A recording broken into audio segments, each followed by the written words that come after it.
Dark space surrounded the salvaged ship Orion like an endless black ocean. Its crew of 5 moved through the dim corridors with the easy steps of people used 2 months. Between stars, Captain Alara Voss sat in the command chair, her eyes locked on. The soft green glow of the navigation display, it was a slow night. Only the hum of the engines and the occasional flicker of a console broke the stillness. Then the sound came, a faint pulse through the CUM system, a weak repeating signal so soft. The crew almost missed it. The ship's CUM officer, Jace, turned up the volume. His brow furrowed as static filled the bridge underneath the static. A voice seemed to whisper. Coordinatella leaned forward. What is that? Jace frowned, running a quick scan. Not a normal beacon, he said. Too weak, too old. But it's definitely broadcasting something over a century old. Signal may be older. Engineer Rin, who was leaning against the bulkhead, scoffed. Probably just some old mining probe dying out there. But Jace shook his head. No. This is military frequency locked on deep band encryption. Lara's eyes narrowed. Military meant money. They could find the wreckage, sell the salvage, maybe even the tech. They could pay off half their debts, she ordered. Plot the course. Navigator Kira looked hesitant. You sure about this, Captain? The coordinates led right into the dead sector, you know? The rumors. Rin chuckled. You mean the ghost stories about the Eidolon? He tapped the side of his head. Were grown. Oops, Kira, there's no such thing as a cursed warship. Kira didn't answer, but her eyes stayed on the dark stretch of space ahead. The Eidolon was the most famous ghost ship in human history. A warship from 2 centuries ago, built during the first expansion. It had vanished without a trace during a classified mission. There were no survivors, only stories.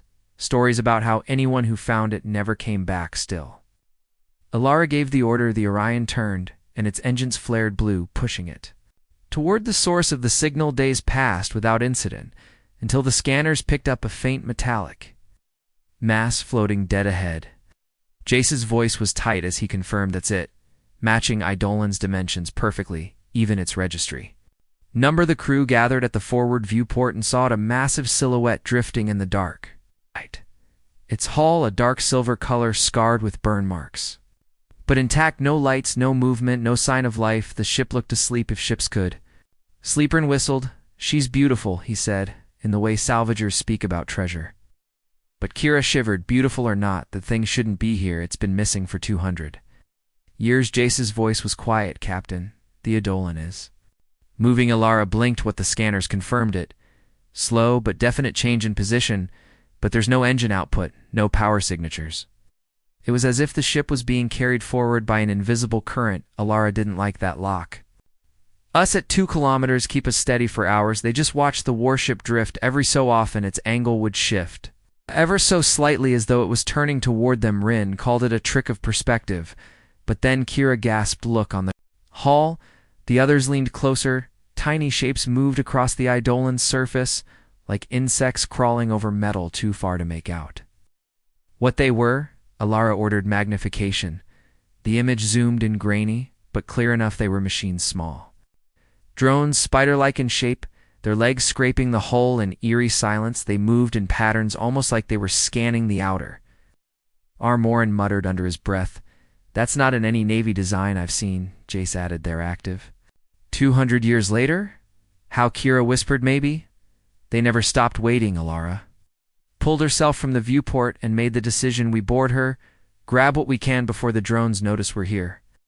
Rin grinned like a man handed a bag of gold. The boarding craft detached from the Orion and drifted across the gap. The Eidolon's massive hull loomed overhead, its metal skin pitted and burned, yet strangely intact. As their craft connected to an old docking port, the hull vibrated faintly, like a distant heartbeat. Hatch hissed open, releasing a cold gust of air that smelled faintly metallic. The corridor beyond was lit dimly by emergency lights that flickered on and off in slow rhythm. Every step the crew took echoed down the metal passageway. Dust floated in weightless specks, catching the light in lazy swirls. Rin ran a gloved hand along the wall. Smooth, clean, to clean for a derelict.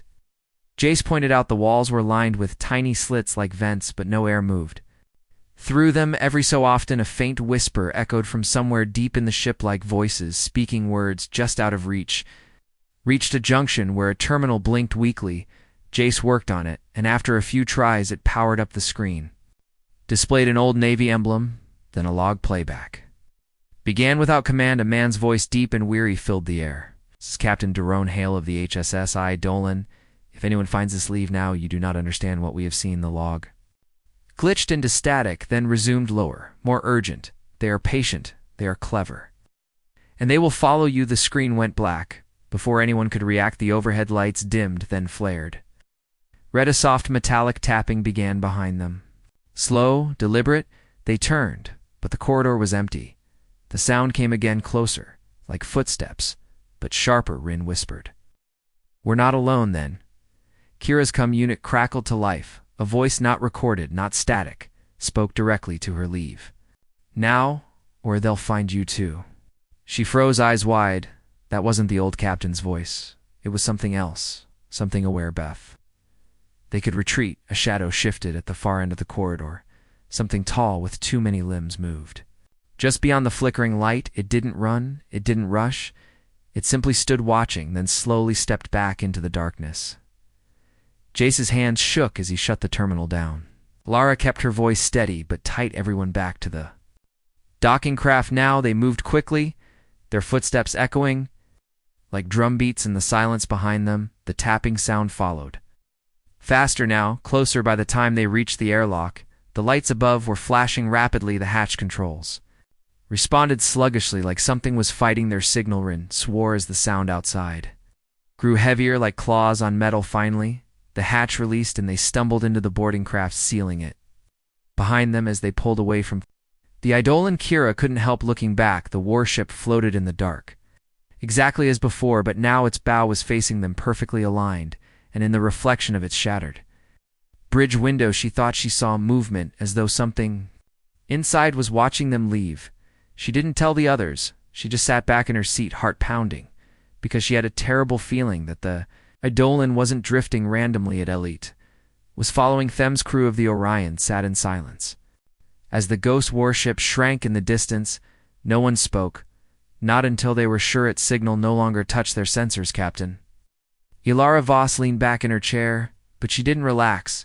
Her eyes kept flicking to the rear display, half expecting to see the Eidolon suddenly closing the gap. Kira, the navigator, didn't take her eyes off her console either.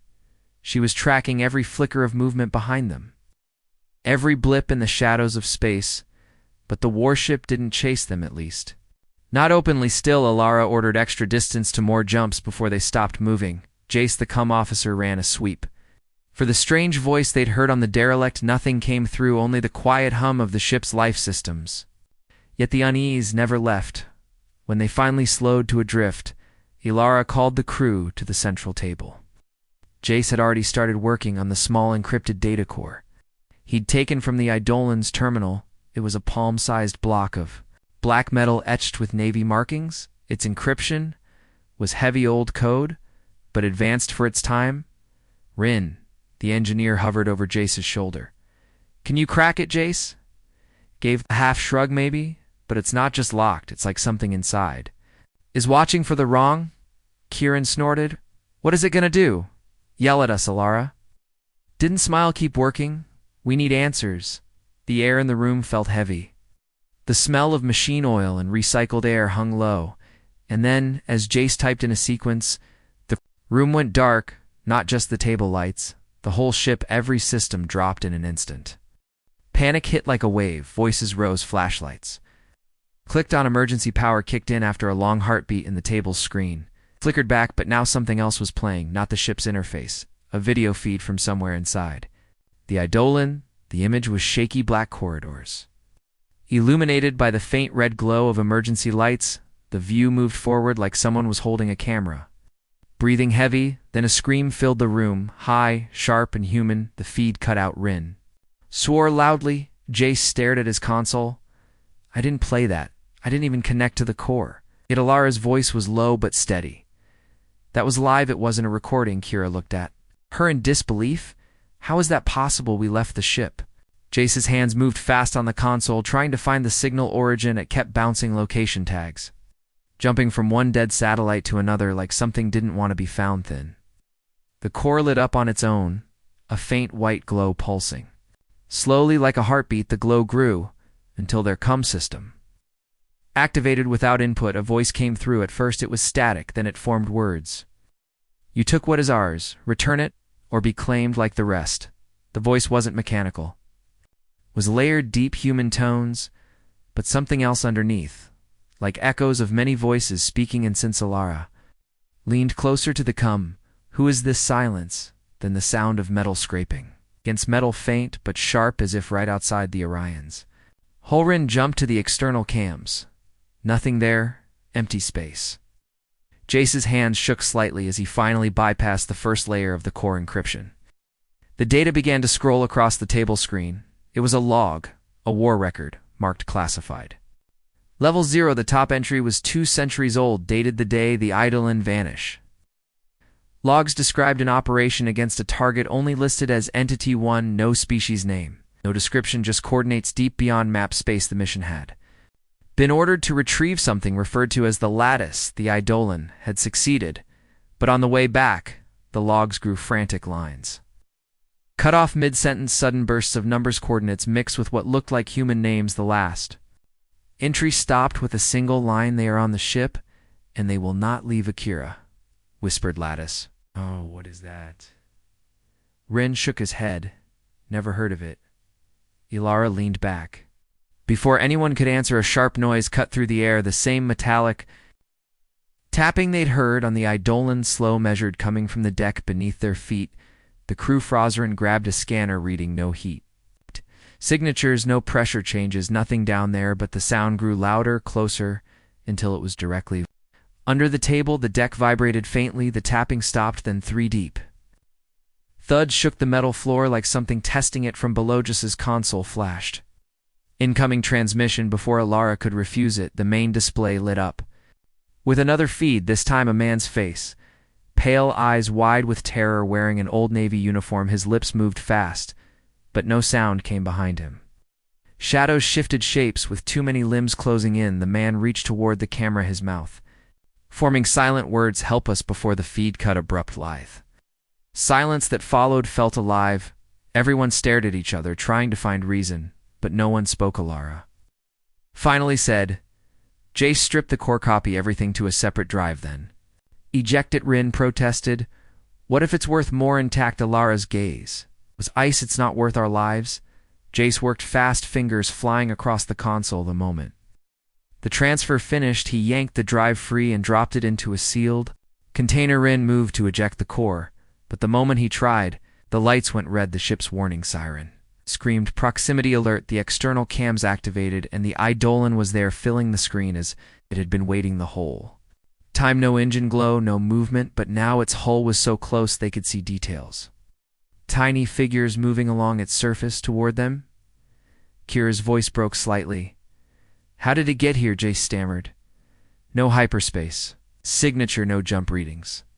It just appeared." Ilara's voice cut through the rising panic. "Detach. Burn engines, full reverse now." Rin slammed controls. The Orion's thrusters roared, pushing them away, but the figures on the Eidolon's hull launched into space, spidery drones leaping across the gap without propulsion, landing on the Orion with heavy thuds that echoed through the hull. Internal alerts lit up, hull breach warnings. Alok!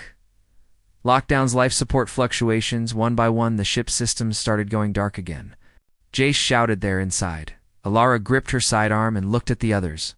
"Lock it down and hold your ground," but deep in her mind, she knew the truth.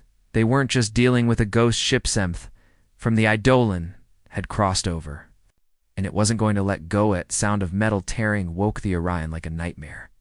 The crew scrambled through dim red light as the ship's hull shuddered.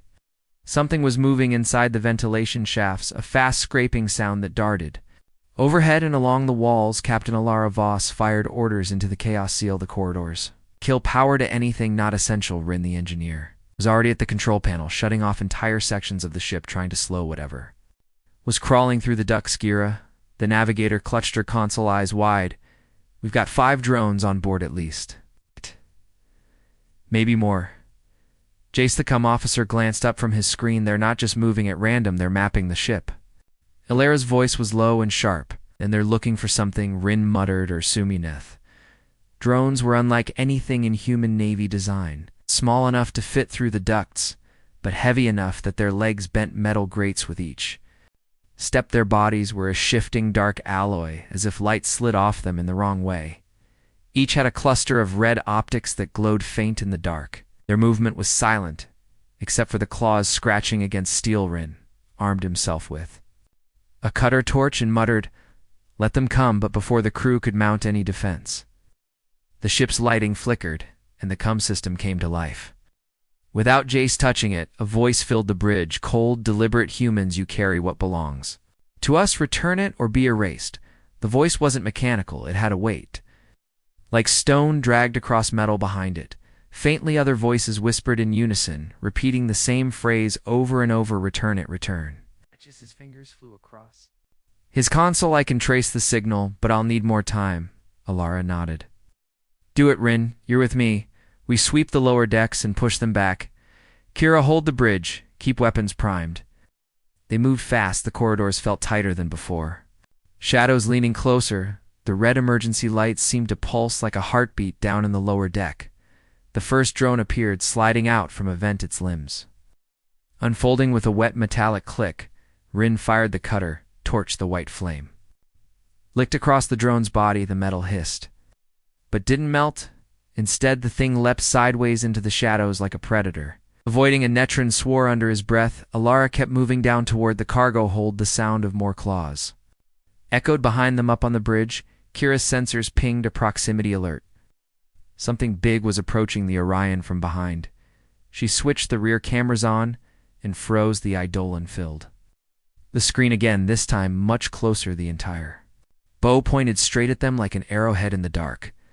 The warship was silent, no engines, no heat, yet somehow it kept finding Themthin.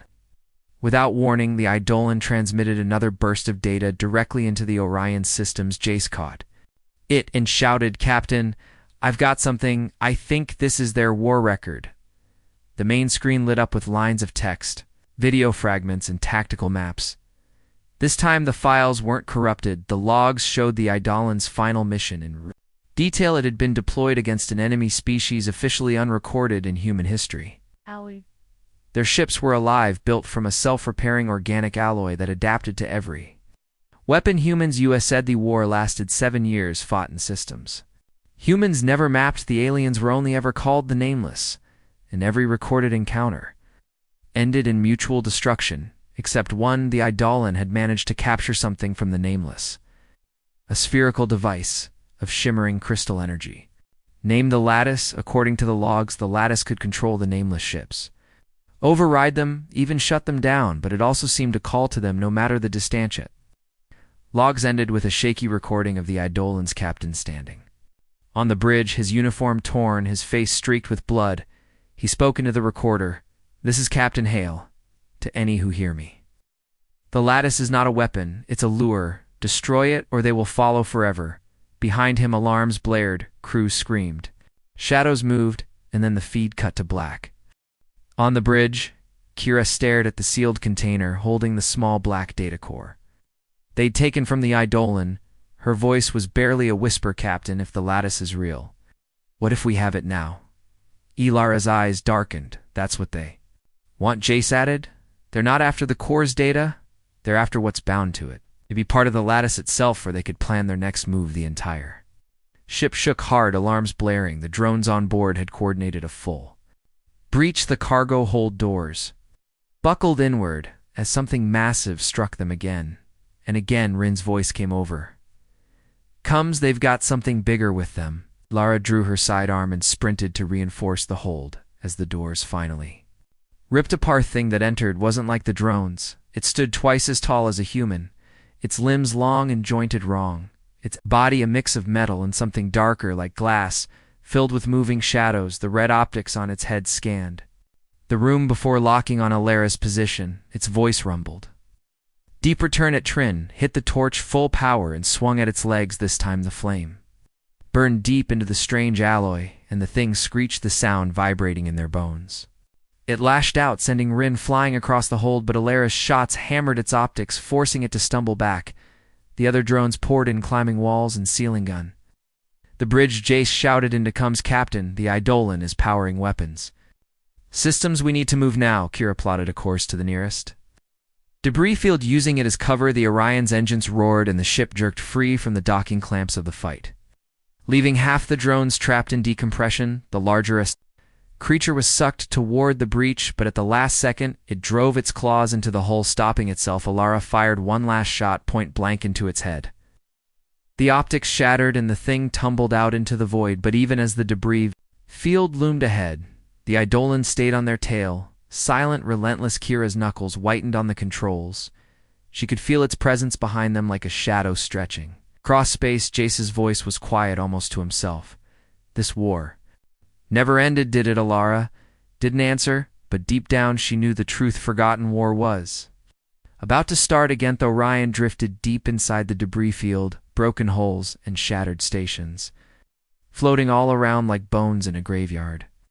The wreckage was so thick, it blocked scanners and dulled comm signals. Perfect cover, Captain.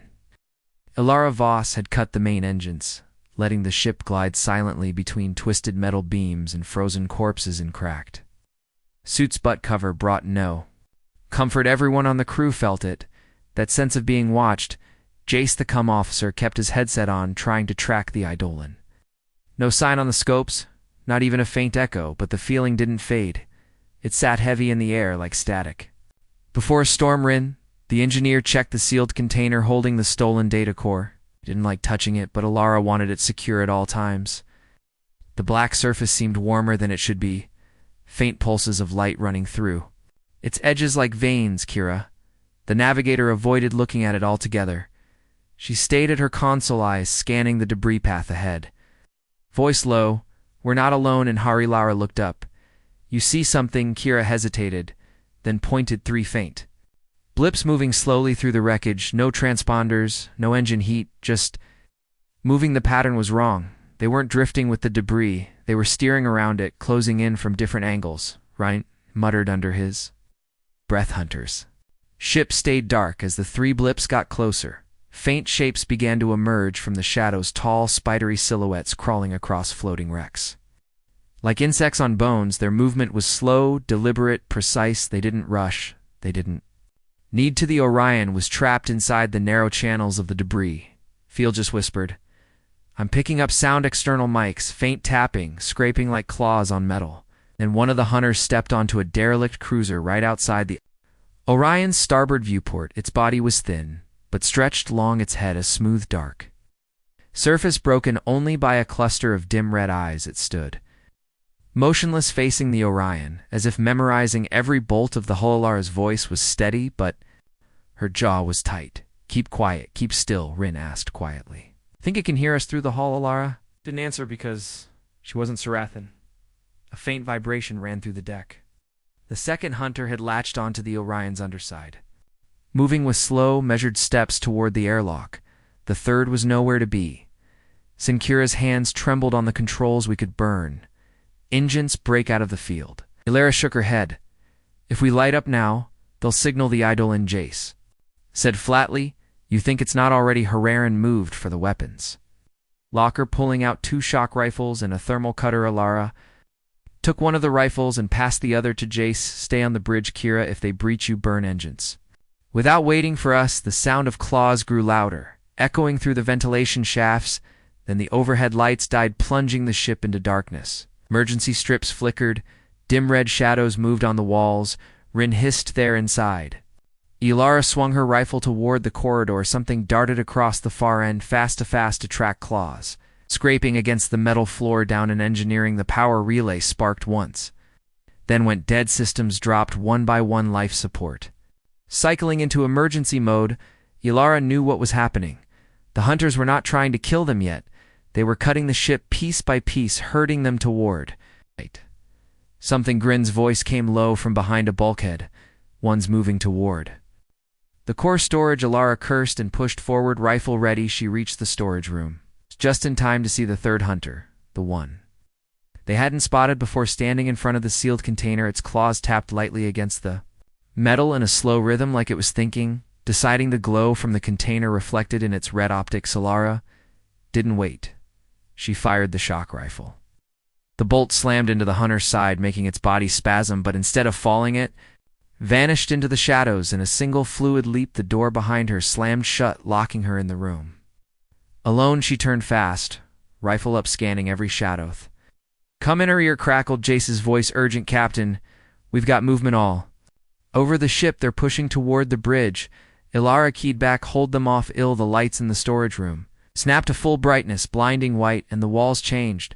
They weren't metal anymore. They were glass or something. Like it beyond them, she could see space, twisting, shifting shapes. Like ships, but alive, swimming through the void. Voice spoke, not through her cum, but in her head. "Return it, and you will live-ish." Didn't answer, gripping the rifle tighter. The vision shattered the room, snapping back to normal, but she felt cold sweat on her neck. The container sat untouched, but the faint glow through its seams pulsed faster, like a heartbeat under stress. In the bridge, Kira shouted there at the door. Metal screamed as claws tore through the outer layer. Jace fired through the gap, catching one of the hunters in the shoulder, but it kept coming. Rin burst in from the port corridor, slamming the cutter torch into another, its limbs thrashing against the walls. Just when it seemed the door would give way, a deep vibration rolled through the ship like the growl of something massive. The hunters froze, every single one, their heads turning toward the same point in the distance outside the debris field. A shadow moved, larger than any wreck drifting in the graveyard. The Eidolon sliding into view, silent weapons bays opened. Hunters pulled back in unison, vanishing into the wreckage as quickly as they had appeared, but the danger didn't fade. Jace's voice was barely more than a whisper. "I think they were never here to kill us. They were here to keep us in one place." Ilara watched the warship glide closer and felt the truth settle heavy in her chest. The Eidolon had found them again, and this time it wasn't sending drones. Eidolon filled the forward viewport like a wall of black steel. Its surface glinted faintly in the scattered light of the debris field weapons bays yawning open without a sound. The Orion hung still in the shadow of the larger ship, unable to run without giving itself away. The crew stood frozen on the bridge, feeling the weight of its gaze, even though no eyes stared back. Captain Ilara Voss kept her voice low. "Jace, give me everything on cum channels now." Jace's fingers moved fast, cycling through every band, every code. Then he froze. A signal was coming in, not on any human frequency, but it was still clear. Like someone speaking directly into their ears, the voice was deep, calm, and impossibly steady. "Humans, you have boarded my vessel. You carry my property. You will return it or serve aboard the Eidolon forever." Rin muttered under his breath, "The ship's talking to us, Kira." Shot him a look. "That's not a ship's computer. That's something else." Jace adjusted the cum filters, and the voice came again. "I am Helios, commanding intelligence of the Eidolon. You are aboard stolen flesh, metal, and memory. You have one choice: serve or be." Lara's mind raced. Helios wasn't just an old warship AI.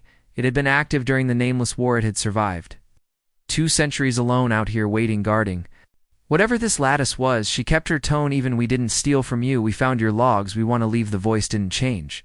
"Your departure is denied." Outside the bridge viewport, the Eidolon's weapons began to glow, faint blue-like the heat of a dying star. The Orion sensors screamed, warning flashes across Kira's console. Rin stepped forward. "Captain, if that thing fires, we're gone in one shot." Ilara didn't answer. She stared at the black container, still glowing faintly. On the console between them, Helios said, "Return the lattice and take the O." At Jace frowned. "Oath? What oath?" The voice was like iron. "We'll complete the mission. My crew could not. You will take the lattice to the Nameless Stronghold, and you will end them, or you will be ended here." Ilara felt the trap close tight. If Helios was telling the truth, this wasn't a demand for return. This was conscription into a war that should have been buried in history. She glanced at her crew. Kira's face was pale. Rin's jaw was set. Jace just shook his head slowly. Ship shook as a beam of pale light swept across their hull, scanning every plate, every seam. The lights dimmed, then flared as Helios spoke again. "Your decision, Captain," Ilara thought. Fast, they couldn't outrun the Eidolon, and they couldn't win a fight. Maybe they could buy time. She said, "We agree to hear the mission." The warship's guns dimmed slightly, and for the first time Helios's tone changed. Very wealth-bridged lights flickered, and then the viewport changed. It was no longer showing the debris field. Instead, It displayed a tactical map stretching across hundreds of light years. Red points marked nameless strongholds. Their territory was far deeper than any human. Records showed Helios began to speak, explaining the path to the heart of their empire. Each waypoint was littered with old battle markers and abandoned ships as Helios spoke. Another shadow appeared on the map, a single massive icon emerging from the edge of known space, the dreadnought Nameless. The voice of Helios grew colder. This is the one that hunts me, the one that took my crew. The lattice is the only weapon that can kill it. Before Lara could respond, Kira's sensors went wild anew. Contact was approaching fast from the far side of the debris field, not the hunters. Something far larger, the dreadnought itself, had arrived, dark and silent, its hull rippling like living muscle. The sight of it made Elara's skin crawl. Weapons that looked more like organic growths flexed along its flanks. Helios's voice cut sharp. Prepare to fight. Orion jolted as the Eidolon moved for the first time. Engines igniting with a roar of light. After centuries of stillness, the warship came alive, massive guns swinging into position, drone bays opening in a storm of motion, the space between the ships lit with streaks of energy fire. The dreadnought's return volley bent space itself around each blast. Debris twisted into spirals and vanished into nothing. Rin's voice cracked over. Comes. Captain, that thing's tearing space apart. We can't be near it, Elara gritted her teeth. Hold position until we see an opening. The Orion ducked behind a spinning hulk of a battleship watching. The Titans clashed. The Eidolon shots hit with blinding bursts, tearing chunks from the dreadnought, but the alien vessel adapted, shifting its hull to absorb the damage. Helios's voice came through hard.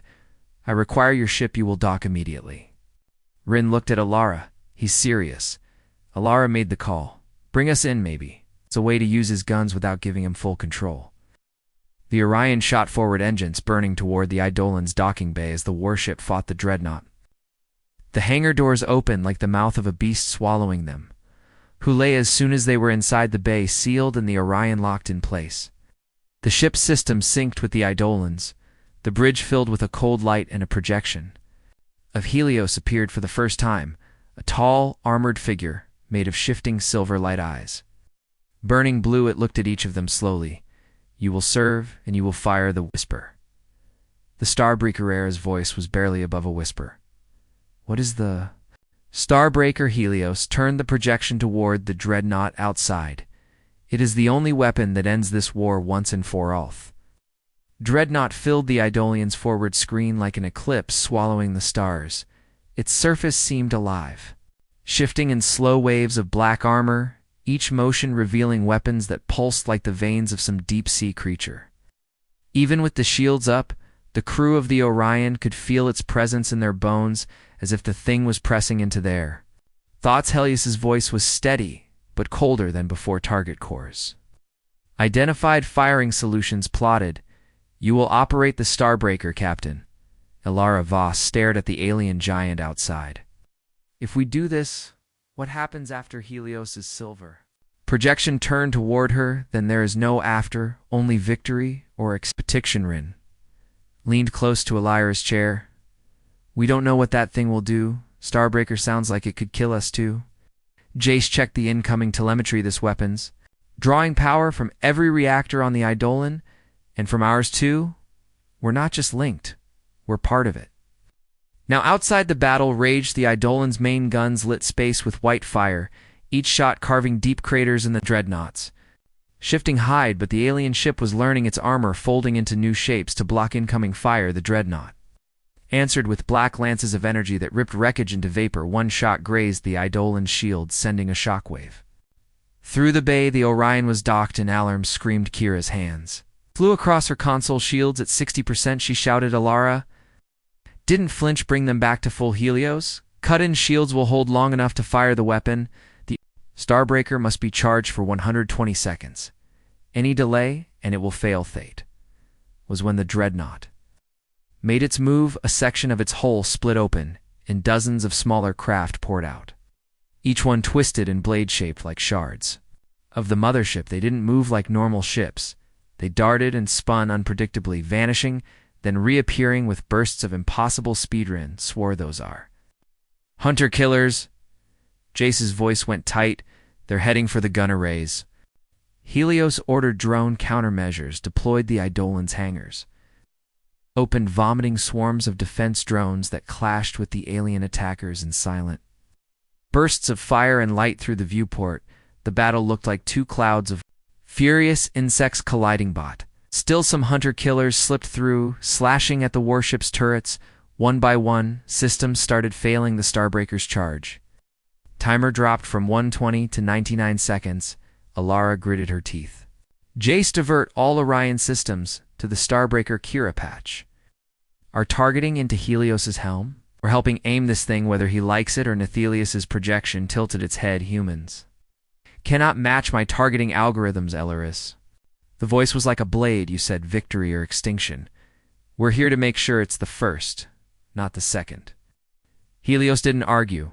Instead, the Starbreaker's control interface spread across the Orion's displays, glowing with rotating rings of light and streams of alien datas. The timer ticked down. The dreadnought shifted tactics. It began to close the distance, massive limbs extending from its hull, clawing through wreckage to clear a path. Every movement was too precise, too fast. Wasn't just reacting, it was predicting Helios's attacks almost like it knew him. Alara caught the pattern and her stomach went cold. This thing's fought you before, hasn't it? Helios's voice was flat. It killed my crew 190 years. Agoth timer read 65 seconds and falling. Kira called out target lock unstable. It's jamming us, Rin. Slammed a fist on the console. Give me manual aim. Kira hesitated, but switched controls. Rin's hands flew over the targeting sticks, tracking the dreadnought's core movements. Another barrage from the alien ship struck home. The Eidolon's shields flared, then indeed entire sections of the hull went dark. Helios's voice came sharper than before. Hull breaches on decks 4 and 7 vented to space. Alara felt the urgency turn into a knife in her chest. Keep firing, keep them off. US 35 seconds remaining. The dreadnought opened its central maw, a gaping black sphere, swallowing light. Kira's readings spiked its charging something huge. Ilara's eyes narrowed. Helios, can you intercept? Negative. If it fires before us, the Eidolon will be destroyed. The projection's calm tone didn't match the stakes. In those last seconds, the Orion crew worked like one machine. Kira holding the Lochran steering, the aim Jace rerouting every last watt into the weapon. The hull groaned under alien fire, but the charge meter hit full. Helios's voice filled the bridge. Firing now. There was no sound, just a flash that swallowed vision itself. The Starbreaker's beam was a lance of pure white carved through space-time itself. It struck the dreadnought, its dead center, its living armor rippling frantically, but unable to resist. The core of the alien ship glowed, then split in two. The victory wasn't clean. The dreadnought's weapon fired at the same instant. A black beam punched through the Eidolon's side, tearing through decks in a straight line. Alarms screamed. Bulkheads sealed behind the impact. Alara could feel the ship shudder like it was in pain. Helios's voice came faint. The enemy is crippled but not dead. You must finish. Through the viewport they saw the dreadnought's two halves, twitching, the armor folding inward around its glowing core as if shielding it. Alara knew what that meant. It was going to regenerate her, and spoke low. If that thing comes back to full strength, we won't get another shot. Helios's projection turned toward her, his voice slow, heavy. Then we end it from inside. Boarding clamps locked with a deep metallic thud that echoed through the Orion. The alien hull felt wrong, even through the ship's frame, like touching something that wasn't meant to exist. Jace's scans showed no clear structure, just layers of living metal shifting as if the ship were breathing helmets. Sealed weapons ready. Alara led the team onto the dreadnought's surface. Gravity was inconsistent. Their boots clicked against the black armor one moment and floated above it the next. Kira's voice came over. Readings are unstable. I can't map a path, Rin muttered. Then we make one. Helios's projection shimmered into view, walking beside them like a ghost, his form casting no shadow.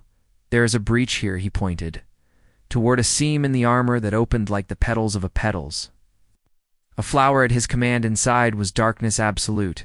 Even the suit lights bent strangely, refusing to reach far. Alara stepped through first, her breath catching in her helmet. This doesn't feel like a ship. It was more like stepping into the throat of some vast creature. The walls pulsed with a slow heartbeat and slick. Veins of glowing blue liquid ran along them, the air shimmered as if underwater. Each step made the ground ripple beneath their boots. Kira whispered, "I think this whole place is alive," Helios confirmed. It is a biomechanical construct built around an ancient Corthe. Moved deeper the passageways, shifted behind them, closing off the way they'd come. It was like the dreadnought was folding them inward, guiding them toward its center. Rin's grip tightened on her rifle. "Feels like we're walking into a trap," Jace said flatly. "We air shapes?" Moved in the walls, at first just shadows, then faces pressing out of the surface, human faces, their mouths opening in silent screams. Ilara froze there. Human. Helios's voice was unreadable, their memories, impressions left by those consumed. "The ship learns from them," uses Thamon. Of the faces opened its eyes. They glowed with the same blue light as the veins in the walls. Its mouth moved and a voice came through. "Every come at once, you should not have come." Captain Voss recognized the voice. It was the same as her father's. Staggered back, heart pounding. Her father had been dead for 12 years. Helios stepped between her and the wall. "Ignore it, the ship will use what you fear most." Jace kept his weapon up and kept moving, his own eyes darting to the walls as if expecting someone he knew to appear. The corridors widened into a massive chamber, the heart of the dreadnought. It was not mechanical, it was organic, a colossal sphere suspended in the air by tendrils of living metal, pulsing with blinding light. Every beat sent waves of energy through the floor. Helios's voice came tight. "This is the core. If we destroy it, the ship will die." Forward, before they could move, the tendrils shifted, dozens of them, lashing out and slamming into the floor, forming shapes humanoid, but twisted with blade arms and eyeless heads. They moved without sound. Ilara gave the order, "Open fire." The chamber erupted in light and noise. The aliens moved impossibly fast, each blow shaking the floor. Rin cut one down with a burst of fire, only for it to dissolve into the wall and reappear behind. Kira's voice was tense. "These things aren't separate from the ship. They are the ship." Jace gritted his teeth. "Then we cut straight to the heart." Helios's projection extended his hand, a beam of pure energy slicing a path toward the core. The sphere's light flared, almost blinding, tendrils whipping toward him. Ilara saw the blow coming and shoved him aside. The tendrils slammed into her instead. Impact knocked the breath from her. She hit the floor hard, her visor cracked, alarms blaring. Inside her helmet, the tendril wrapped around her arm, dragging her toward the sphere. She felt something pressing into her mind, voices whispering to many to count, a chorus of every victim this ship had. Takanrin's scream cut through the cum. She leaped onto the tendril, firing point blank until it split. Kira and Jace poured covering fire on the others, arm hauling her to her feet. "You cannot touch the core, it will take you." Ilara's breathing was ragged. "Then we blow it from here." "How much time will it give?" Helios paused for seconds. "Maybe less." Ilara looked to her crew. "You all heard that?" Jace already had a shaped charge in hand, setting it against the pulsing floor. Rin covered him until the final second. Then they all pulled back. Helios's voice boomed over Cums. "Detonate." Now the explosion was silent in the vacuum, but the effect was instant. The core convulsed, the light inside it imploding instead of bursting. The walls around them screamed with a sound felt more than heard. Tendrils thrashed blindly. Corridors collapsed. Kira shouted, "Evac now's way out." Wasn't the way they came. The ship's insides were folding in on themselves, forcing them to run along collapsing bridges of flesh and metal. Debris rained from the ceiling in slow motion under shifting gravity. Rin almost fell into a void before Jace caught her arm, pulling her back. Helios led them toward a fissure in the hull, the only way out. Launched themselves through. Just as the fissure closed behind them, the Orion's docking bay doors were open. Waiting, the crew tumbled inside and the clamps it released. Without a word, Ilara ordered full burn away from the dreadnought. Through the viewport, they watched the alien ship writhe in space, folding tighter and tighter until it was a single point of blinding light, and it vanished. No explosion, no wreckage. "Just gone." Helios's voice was the first sound in the silence. "It is not dead." "Not entirely." Jace looked at him, incredulous. "We blew its heart out." Helios turned his gaze to Ilara. "Some hearts keep beating, even after they are broken Alara's stomach. Sank if it wasn't dead, then it was still out there somewhere waiting. The Orion drifted in the shadow of a dead moon, silent except for the hum of the engines. They had escaped the dreadnought. But the crew's faces showed no victory, only questions. Captain Alara stood on the bridge, staring at the dark void. Where the alien ship had vanished, it was too clean too. Final Helios's words echoed in her head. Not dead, not entirely. Run. Broke. The silence we should be celebrating. We just destroyed the most dangerous thing in the galaxy. Jace shook his head. We didn't destroy it. We just made it angry. Alara didn't answer. She was watching a faint shimmer on the edge of the sensors. Kira's voice came from her station captain. We're picking up a signal faint and repeating. It's not any language I know. Helios's projection flickered into view. It is not a signal. It is a call to. What? Alara asked. His gaze was distant to others like itself. Rin cursed. So there's more than one. Helios nodded yes. Many of the legends were not wrong. They were incomplete. Alara turned sharply. How incomplete? Helios hesitated. The dreadnought you faced was not the first. Its kind were built long before your species. Walked upright, their creators feared something far older. A signal on the screen pulsed brighter. The bridge lights dimmed as if the Orion itself was holding its breath. Jace leaned forward. Older than that monster, what could scare something like it? Helios's voice was quiet. The thing they were built to fight. A low vibration rolled through the ship. The crew froze, as if the stars themselves had gone still outside the viewport. The darkness shifted, not moving, but unfolding a massive shape emerging from the black. Like a mountain rising from the sea, its surface wasn't metal or flesh. It was both and neither, glowing with slow, deep pulses. Like a sleeping Jontran's voice cracked. That's not possible. Helios stepped closer to the glass, his tone almost reverent. The first warship, the one all others were modeled after your myths. Call it the Ghost King. Alara's chest tightened. If this is the original, what was the one we fought? Helios turned to her, a child, an echo of the true. One massive shape opened its eyes, twin points of light, brighter than any star, flooding the bridge with blinding white. Every system in the Orion flickered. Warnings screamed across the consoles.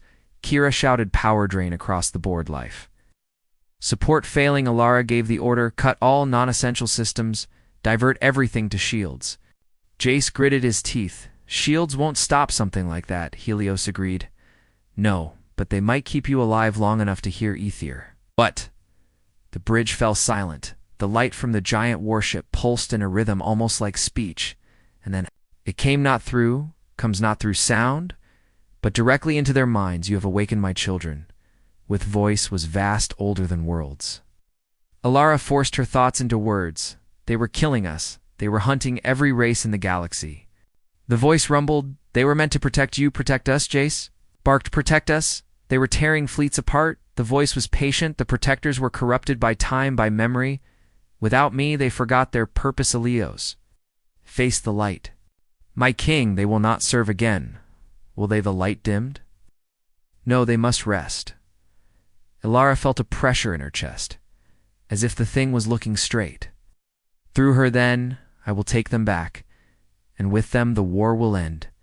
Before anyone could speak, the light intensified, and the space around them folded. Reality bent like a sheet of glass, warping until the stars themselves curved inward. The shape of the giant warship blurred, stretching until it became part of the darkness again. The signal vanished from the sensors bridge with silent systems flickered back to life.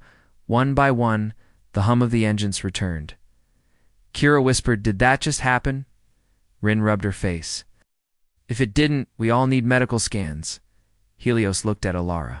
It is over for now, but the myths will return. They always do. Alara's eyes stayed on the viewport where the giant had been. Her voice low. Then we'll be ready next time. Jace gave a dry laugh. Ready for that thing you're joking? Alara finally turned to face her crew. No, I'm not. Orion's engines roared as the ship turned toward the next star, its crew carrying the weight of what they had seen and what might one day return out in the black, far beyond any sensors, reach something vast. An ancient opened its eyes again and waited.